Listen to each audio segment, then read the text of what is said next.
the helmet. I'll show you the helmet. It already has a card installed. Brand new bike, brand new everything. Bago lahat.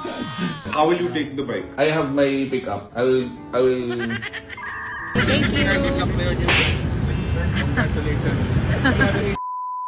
So, ngayong araw guys, dito sa Mandaluyong. So, condo dito. So, may titingnan tayong unit. 2019 Ninja 1000 SX. So, sana panalo to guys. Sobrang baba lang din ang auto nito. 8,000 km. Check natin.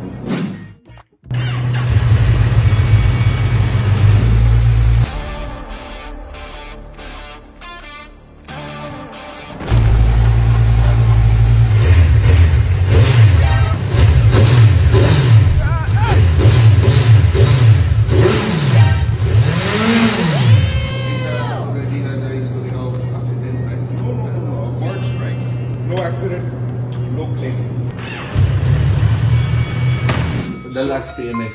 Last PMS was Wheeltech Kainta. Wheeltech Kainta. What's Odo? Is that 5,000 Odo? No. I got my bike serviced. I think my bike did only 1,200 kilometers after the PMS. Oh, which is new PMS right now? No, the PMS was done in December.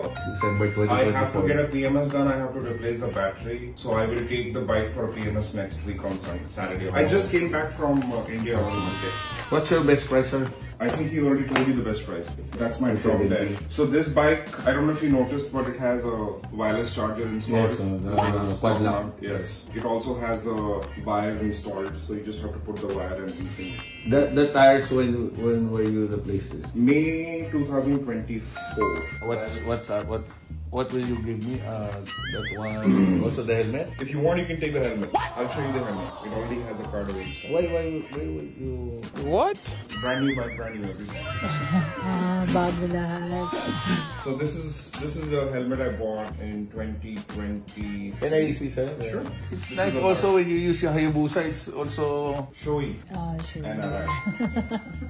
Yeah. Yes. Well, you give me the.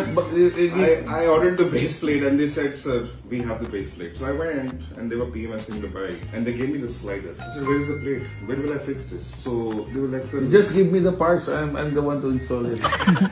For that deal.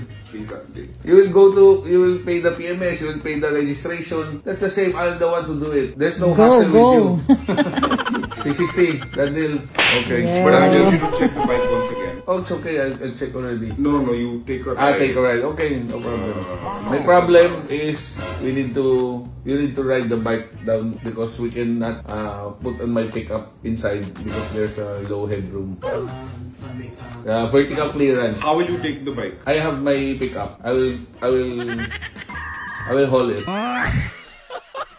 When the bike is loaded, my vertical clearance is around 2.5. 2.5 already. Might hit the ceiling.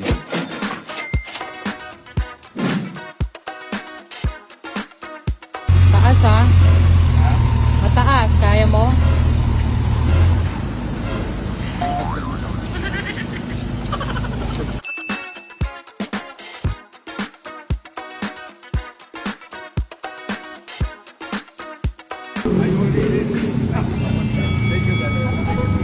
Take a picture. Okay, thank you. Congratulations. Okay, sir, no problem. Thank you, sir. Bye. So, done deal na tayo guys. Nabili na natin yung 2019 na Kawasaki Ninja 1000 SX. So, good deal to guys. Sobrang sariwa ng unit. Well-maintained. As in makinis. May plate number na nakarehistro. Kompleto to guys. So, bago ang gulong. Pirelli Angel GT. Sobrang sulit to. So, nabili natin Indiano. Di ako nakatawad ng sakit. Nahirapan nung mag-English. Parang paiyak na eh.